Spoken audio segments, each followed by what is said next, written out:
Fala, galerinha, beleza? Professor Leonardo Nascimento aqui. Você sabe, hoje eu vou falar um pouco sobre a tal da terapia manual e sobre como a gente faz a parte de cuidados centrados na pessoa quando a gente pensa em terapia manual. E por que que a gente precisa falar disso urgente? Porque tem um monte de gente que está falando por aí de terapia manual integrativa.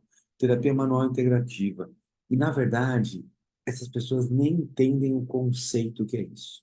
E mais uma vez eu vou trazer para vocês o que a gente tem de evidência científica a respeito, que é a partir daí que a gente tem que organizar nossas ideias e organizar a nossa tomada de decisão. Então é com a ciência que a gente organiza as coisas para a nossa prática clínica, certo? Então eu vou falar um pouco para vocês disso hoje, mas antes vou pedir para vocês fazerem aquele nosso combinado legal, gostoso e o de sempre, que é o quê?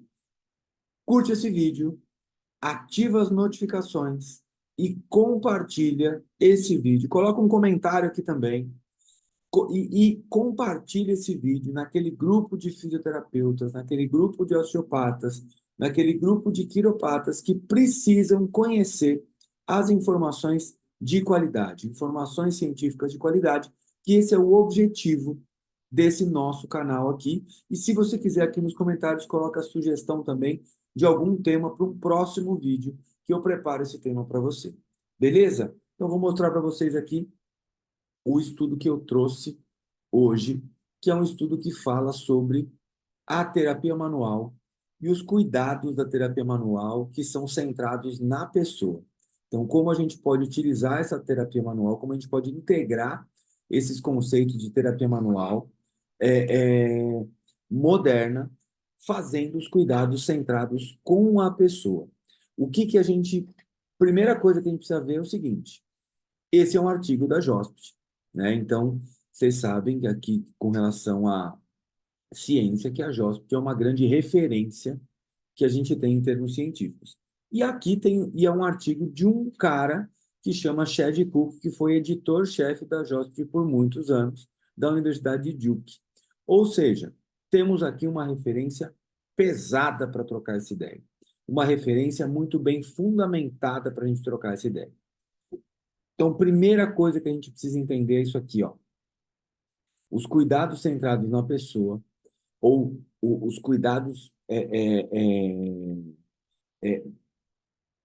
pessoais, né, os cuidados focados na individualidade, foram propostos como componentes integrais dos cuidados em dor músculo-esquelética. Então, quando a gente fala de dor músculo-esquelética, a gente precisa entender o que, que são os cuidados centrados na pessoa.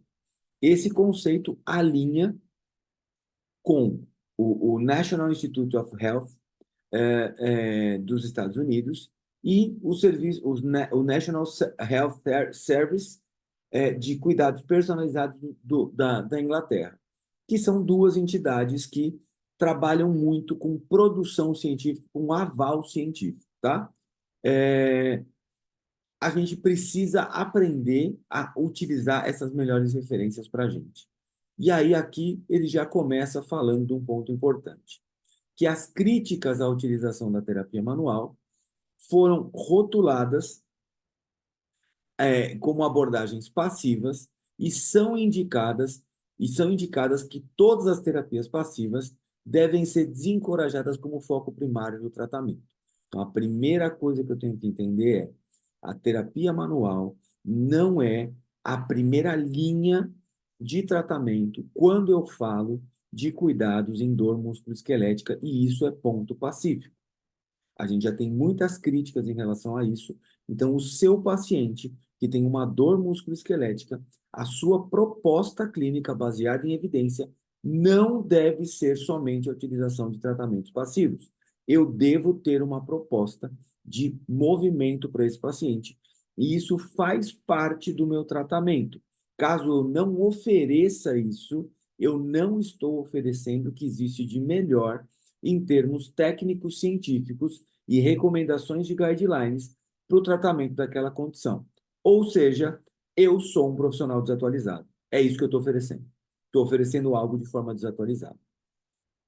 As críticas dessas terapias passivas são reforçadas pela falta de empoderamento desse paciente e de falta de responsabilidade do paciente no manejo da condição dele. Então, eu preciso dar uma estratégia de movimento para esse paciente para ele conseguir ter uma proposta de automanejo da condição. Porque se ele ficar dependente de tratamentos passivos, eu acabo criando um outro problema que é um efeito nocebo.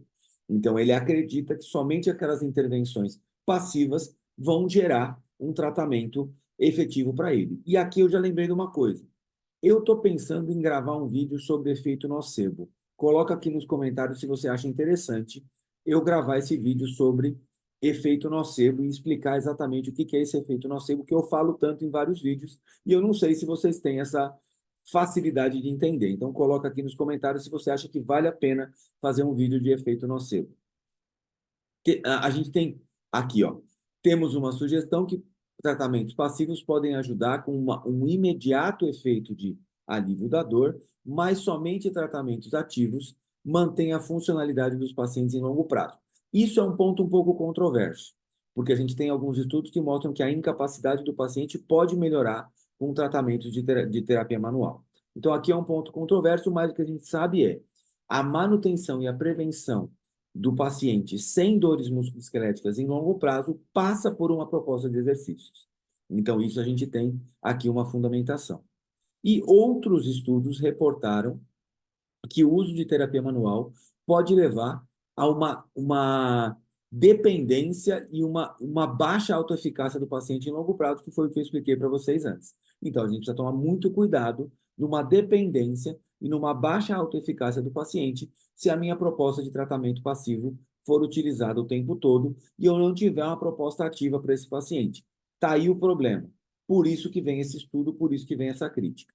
E aí a gente tem o seguinte: primeira coisa, entender o tal do modelo biopsicossocial. Então, os fatores biológicos, psicológicos e sociais do paciente sempre interagem para criar uma percepção de dor, uma experiência de dor individualizada. Então, um exemplo que eu dou disso é que o nosso paciente é um bolo. Um bolo é feito com ovos, é feito com farinha e é feito com leite. Depois que o bolo foi feito, eu não consigo tirar o ovo e colocar ele de volta. Depois que o bolo foi feito, eu não consigo tirar o leite e colocar de volta na caixinha. Depois que o bolo foi feito, eu não consigo tirar a farinha e colocar de volta no saco de farinha. Ou seja, o meu paciente é composto por fatores biológicos, psicológicos e sociais, que são indissociáveis. Eu não consigo tratar somente um aspecto. Então, compreender o modelo biopsicossocial é importante, é um imperativo para o meu tratamento funcionar. Se você quiser entender mais sobre o modelo biopsicossocial, eu tenho um vídeo aqui no canal que eu falo sobre a osteopatia e o modelo biopsicossocial. Dá uma olhada nesse vídeo que vai te ajudar a entender melhor esse modelo biopsicossocial, que também eu falo bastante aqui. Um segundo ponto importante: os fatores do paciente que podem levar a uma resposta analgésica à terapia manual. Então, a gente sabe que a terapia manual tem um efeito analgésico importante e como que a gente pode promover essa redução da intensidade da dor com uma intervenção de terapia manual. O que a gente sabe? Que a gente tem uma combinação de efeitos, tanto neurológicos, quanto biomecânicos, quanto psicológicos, que podem gerar um efeito analgésico no paciente em curto prazo, em médio prazo e em longo prazo. Por exemplo, eu posso ter um efeito analgésico num paciente com uma dor lombar aguda, se ele tiver fatores preditivos para manipulação. Eu tenho uma websérie aqui no canal também que eu falo disso.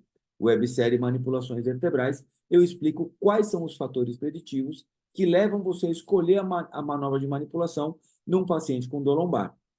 Eu tenho também, tem também alguns outros estudos que falam o seguinte: paciente com sensibilização central pode se beneficiar dos efeitos analgésicos da terapia manual em longo prazo.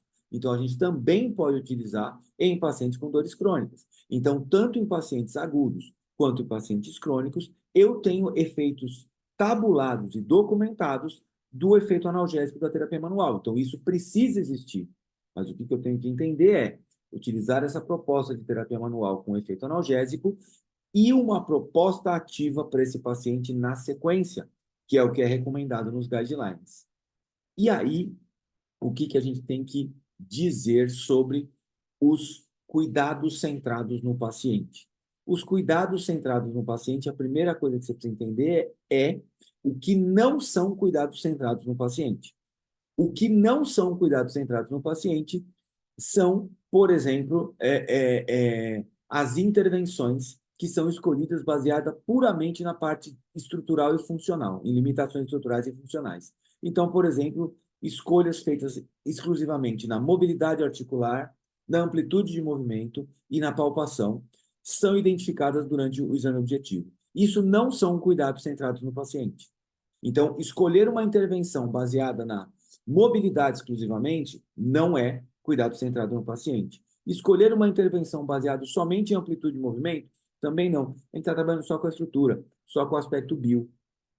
Então, o que são cuidados centrados no paciente no modelo da terapia manual? A gente vai construir os desfechos do paciente que são baseados na interação e no contexto desse paciente. Então, tem um esquema aqui que vai explicar muito para vocês isso, que é isso aqui, ó.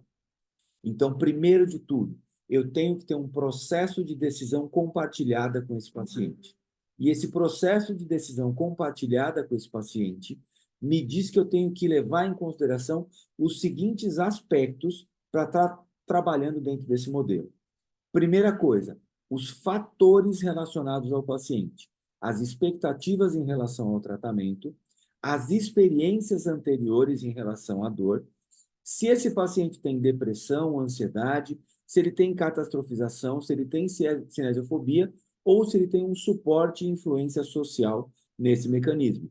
Eu tenho muitos vídeos aqui no canal que vou falar sobre catastrofização, sobre cinesiofobia, como utilizar, como avaliar isso, como analisar isso no paciente. Então, a primeira coisa que você tem que saber é quais são as expectativas do paciente, experiências anteriores, se ele tem fatores emocionais, se ele tem catastrofização, se ele tem cinesiofobia e qual é o suporte social que ele tem para isso. Esse é o primeiro quadro que eu tenho que levar em consideração. Depois disso, eu tenho que pensar o seguinte: o que diz a melhor evidência disponível? Os guidelines, as revisões sistemáticas, os ensaios clínicos e os estudos de corte em relação a essa condição musculoesquelética do paciente. Então, tem um guideline importante dessa condição de dor lombar, de dor cervical, de dor no ombro? Eu vou utilizar isso. Não tem, eu vou descendo na escala de evidência e eu posso chegar até num estudo de corte, dependendo do problema que ele tem. Se for um problema raro, o estudo de corte pode ser suficiente. Então, eu preciso buscar a melhor evidência disponível. Além disso, a experiência do clínico é muito importante, a expertise do clínico para oferecer a intervenção. Então, eu tenho que ver as minhas experiências anteriores com esse tipo de paciente, o que aconteceu, o que deu resultado, o que não deu, se ele é similar ou não a pacientes anteriores que eu tive, e a interpretação dos achados no exame. Então, tem alguma coisa nesse exame físico que me chama a atenção e como que eu interpreto isso dentro dos fatores contextuais. Além disso, quais são os achados no meu exame clínico? Então, clinicamente, o que aconteceu nesse paciente? Qual que é o grau de irritabilidade dos tecidos? Então, eu tenho um grau de irritabilidade tecidual importante nesse paciente? Sim ou não? E qual é o tecido que pode estar irritado? Então, eu preciso utilizar testes específicos para detectar isso. Testes de dor nociceptiva, testes de dor neuropática, por exemplo. A habilidade de localizar uma concordância nos sintomas. Então, aquele exame de imagem condiz com o exame físico do paciente ou não? E como que eu tenho que explicar isso para o paciente? Então, qual é os testes de mobilidade articular, quais deram positivos dentro desse contexto e qual o limiar de dor à pressão que esse paciente tem relacionado a isso? Isso é um trigger point ou não? Quais são os padrões de movimento que esse paciente tem? Então, ele tem um comportamento de evitação de movimento de flexão, de inclinação, ou ele não consegue abaixar, ele tem uma crença relacionada a isso, uma cinesiofobia, isso também está dentro do meu exame físico. E eu tenho um fator nociplástico que pode ser um contribuidor para essa dor. Então, quando eu analiso esses 4 quadros aqui no meu paciente, o que eu estou fazendo com ele? Eu estou fazendo uma decisão clínica compartilhada com esse paciente. Eu estou explicando para ele contextualmente o que ele tem, quais são os fatores que vão interferir na minha tomada de decisão, o que eu encontrei no meu exame físico, qual que é a minha experiência com esse caso e qual a melhor evidência disponível. Quando eu utilizo esse modelo, eu estou trabalhando num cuidado centrado na pessoa, e aí eu posso utilizar a terapia manual dentro desse contexto. Tem uma outra tabela importante, um outro esquema importante aqui nesse estudo, que vai ajudar vocês a ilustrar um pouco melhor também, que é esse aqui, ó. Então, o que que a gente tem que fazer? A gente tem que pegar esses fatores psicológicos, esses fatores, esses efeitos e fatores biomecânicos, esses efeitos neurofisiológicos da terapia manual. Então, a gente tem que utilizar esses fatores aqui dentro do ambiente de fatores contextuais e conseguir fazer uma moderação dentro da especificidade, da individualidade desse paciente, para ver qual é a resposta clínica que eu vou esperar. Então, esse estudo ele fala muito o seguinte: a terapia manual tem um potente efeito analgésico no paciente, desde que eu consiga respeitar esse esquema de utilização dessa terapia manual. Entender que ela vai ter efeitos mecânicos, que ela vai ter efeitos psicológicos, que ela vai ter efeitos neurofisiológicos e pesar esses três efeitos dentro dos fatores contextuais e do ambiente do paciente para moderar a individualidade desse paciente, os fatores individuais desse paciente que podem estar relacionados, e aí eu vou ter uma resposta clínica importante. Olha que legal esse modelo, e aí eu quero saber o seguinte: você, fisioterapeuta, você, osteopata, você, quiropata, consegue utilizar a terapia manual dessa forma? Consegue contextualizar a terapia manual dentro da sua prática clínica nesse modelo, ou você vai começar a fazer isso agora? Coloca aqui nos comentários se você consegue usar e como que esse artigo te ajudou a entender melhor esses fatores contextuais dos seus pacientes. Beleza? Espero que vocês tenham gostado. Curta, compartilhe e comente. Um beijo e até a próxima.